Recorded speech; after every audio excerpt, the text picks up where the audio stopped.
अगर आप अच्छी शिक्षा प्राप्त करना चाहते हैं, आपके पास बुद्धि भी है, ज्ञान भी है, विवेक भी है, आपके पास प्रतिभा भी है, लेकिन आप पैसों की तंगी से जूझ रहे हैं जिससे आप आगे की शिक्षा नहीं प्राप्त कर पा रहे हैं, तो इसमें परेशान होने की कोई जरूरत नहीं है। ज्योतिष में कुछ ऐसे अचूक उपाय बताए गए हैं जिन्हें करके आप अपने धन की तंगी को दूर कर सकते हैं और उच्चतम शिक्षा को प्राप्त कर सकते हैं। नमस्कार, मैं ज्योतिषी आर्य सोनी पिछले 40 वर्षों से यंत्र मंत्र तंत्र रत्न दान दक्षिणा पूजा पाठ होम हवन जप तप एवं रुद्राक्ष के द्वारा लोगों की समस्याओं का समाधान करता आ रहा हूं।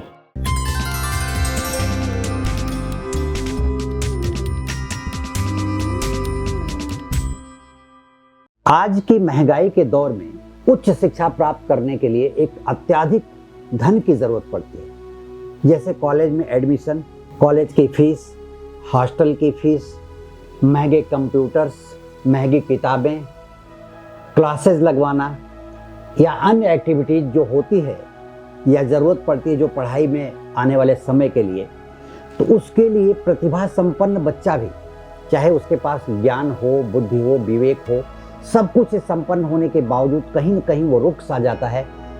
क्यों? क्योंकि उसको आगे पढ़ने के लिए धन की ज़रूरत पड़ती है जो धन उसके पास उपलब्ध नहीं है। तो ऐसे में करें क्या? ज्योतिष विषय में कुछ ऐसे उपाय समझाए गए हैं कि जिसे करके आप आने वाले समय में धन कहाँ से आएगा, उसका माध्यम कैसे बनेगा। यदि वो उपाय करते हैं तो आपको माध्यम मिल जाएगा। वह उपाय ऐसे माध्यम से ला करके जोड़ देगा जहाँ से आपकी प्रतिभा को रास्ता मिल जाएगा, आपकी पढ़ाई को रास्ता मिल जाएगा। जैसे बैंकों से लोन मिल सकता है, स्पॉन्सरशिप मिल सकती है, किसी अच्छे परिवार के द्वारा आपकी प्रतिभा को पहचान करके धन की मदद की जा सकती है। ऐसे में आपकी पढ़ाई आगे बढ़ेगी और आप पढ़ लिख करके जब आएंगे, नौकरी करें या व्यवसाय करेंगे, तो वहाँ से लिया हुआ लोन आप वापस भी कर सकते हैं। कोई ज़रूरी नहीं है कि आप धनाढ्य परिवार में पैदा होकर के ही अच्छी शिक्षा प्राप्त कर सकते हैं। एक सामान्य परिवार में, एक गरीब परिवार में भी पैदा होकर के आप अच्छी शिक्षा ग्रहण कर सकते हैं। जैसे ऐसे तो अनेकों उदाहरण हैं, लेकिन एक जो लगभग दुनिया जानती है, एक ऐसा उदाहरण है डॉक्टर भीमराव अंबेडकर जी का, जिसे हम बाबा साहब के नाम से जानते हैं और उनको भारत रत्न से पुरस्कृत किया गया है। उनकी प्रतिभा को पहचाना था बड़ौदा के महाराजा गायकवाड़ जी ने। उन्होंने उनकी प्रतिभा को पहचान करके उनको पढ़ने के लिए विदेश भेजा था अपने खर्चे से और पूरी पढ़ाई करवाई थी। और वहाँ से लौटने के बाद डॉक्टर बाबा साहब भीमराव अंबेडकर, जो कि भारत के प्रथम कानून मंत्री बने, उनके लिखे हुए कानून आज भी हमारे देश में चलते हैं। तो ऐसी प्रतिभाएं पैदा हो सकती हैं। तो मेरा कहने का मतलब क्या है कि ज्योतिष में आज मैं कुछ ऐसे विषय पर बात करूंगा कि कैसे वह योग बनता है और कैसे आप कौन सा उपाय करके उस माध्यम तक पहुंच सकते हैं जहां से आपको मदद मिल सके। कि कभी कभी ऐसा संयोग आपके भी साथ हो सकता है कि आपके अंदर प्रतिभा हो, आपके अंदर उच्च शिक्षा प्राप्त करने के लक्षण हो, आपकी जन्म कुंडली में उच्च शिक्षा का अगर योग है, तो इस विषय पर हमने एक वीडियो बनाया है जिसे आप आई बटन पर क्लिक करके देख सकते हैं। उसमें आपको ये बताया गया है कि आप अच्छी शिक्षा प्राप्त करने के लिए कौन कौन से उपाय क्या कर सकते हैं। जन्म कुंडली में उच्च शिक्षा प्राप्ति के लिए गुरु और बुध को देखा जाता है। विद्या कारक गुरु और बुद्धि के कारक बुध, ये दोनों जन्म कुंडली में एक साथ हो या दोनों पर किसी एक की दृष्टि पड़ती हो या अपने शुभ घर में हो, शुभ लग्न में हो और साथ में हो, तो और भी अच्छी बात है। तो ऐसे में व्यक्ति की उच्च शिक्षा प्राप्ति के योग भी बनते हैं और साथ ही उसे कहीं से न कहीं से धन की प्राप्ति होगी, ये जन्म कुंडली देख करके बताया जा सकता है। इसी के साथ दूसरी बात यह है, चतुर्थ स्थान का स्वामी लग्न में और लग्न का स्वामी चतुर्थ में, या लग्न का स्वामी लग्न में हो और चतुर्थ स्थान बली हो, लेकिन किसी पाप ग्रह की दृष्टि न पड़ती हो, ऐसे में भी योग बनता है कि व्यक्ति को उच्च शिक्षा प्राप्त करेगा और उसे धन कहीं से न कहीं से उसको मिलेगा, जिससे वो अच्छी शिक्षा प्राप्त कर सकता है।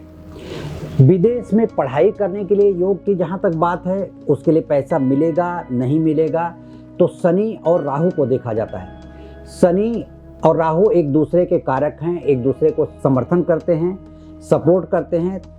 ये देखा जाता है राहु विदेश यात्रा करवाता है तो शनि कहीं न कहीं से उसको धन की प्राप्ति करवाता है।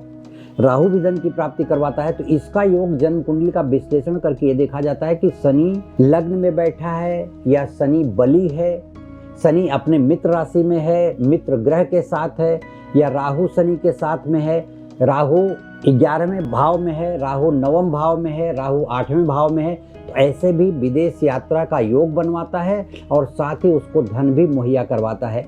लेकिन ये धन मुहैया तब करवाता है, या जो भी ग्रह हैं आपकी जन्म कुंडली में उच्च के बैठे हों, बली बैठे हों या सपोर्ट कर रहे हों पढ़ाई में और धन को खींचने के कारक बन रहे हों, तो भी आपको उनका उपाय करना जरूरी है। क्योंकि बिना उपाय के, जैसे मैंने कहा कि प्रयास से कुछ नहीं मिलता, लेकिन प्रयास के बिना भी नहीं मिलता, तो उसके लिए आपको प्रयास करना होगा। प्रयास करने का मतलब है कि हमारे द्वारा जो बताया गया उपाय है उससे आप करें और धन अवश्य प्राप्त होगा और पढ़ाई आगे बढ़ेगी। अब जो पढ़ाई में धन की कमी के कारण रुकावट आ रही है, उस पर मैं उपाय बताने जा रहा हूँ। किसी भी महीने के पहले बुधवार को कच्ची हल्दी की गांठ लेकर, जो हम घर में हल्दी की गांठ यूज करते हैं वो पकी हुई रहती है, उसे पका करके बनाया जाता है। कच्ची हल्दी अदरक की तरह से आती है, उसे बाजार से ले लें। महीने के पहले बुधवार को वह कच्ची हल्दी की गांठ भगवान कृष्ण को अपने घर में मूर्ति हो तो उनके सामने रखें, या मंदिर में अगर रख सकते हैं तो वह मंदिर में ले जा करके रखें, और गुरुवार के दिन सुबह नहा धो करके जाएं, भगवान कृष्ण का दर्शन करें और वहाँ से वो हल्दी की गांठ जो रखी हुई थी वो उठा करके लाएं और पीले धागे में बांध करके उसे अपनी बाह में बांध लें। इससे आपको धन की प्राप्ति अवश्य होने लगेगी या रास्ता मिल जाएगा जहाँ से आपको धन मिलता है। दूसरा उपाय यह है कि 7 सफ़ेद कौड़ी लेकर के उसको पंचोपचार पूजन करें। पूजन करने के बाद में सफ़ेद कपड़े में बांध करके धूप दीप दिखा के मन की इच्छा कह करके उसे या तो अपने पैसा रखने के स्थान पर रख दें या अपने साथ लेकर के रखें, अपने वॉच पॉकेट में, अपने पॉकेट में या अपने बैग में ले करके रखेंगे। इससे भी आपकी जो पढ़ाई में रुकावट आ रही धन की कमी के कारण, वह धन की कमी आपकी पूरी हो जाएगी। कहीं से न कहीं से रास्ता मिल जाएगा जहाँ से आपको धन की प्राप्ति होगी। इसलिए आपको एक बार और बताना चाहता हूं कि जन्म कुंडली का परामर्श अत्यंत आवश्यक है। जन्म कुंडली का परामर्श कराने के लिए या मुझसे व्यक्तिगत रूप से संपर्क करने के लिए इस वीडियो के नीचे दिए गए लिंक पर आप क्लिक करें।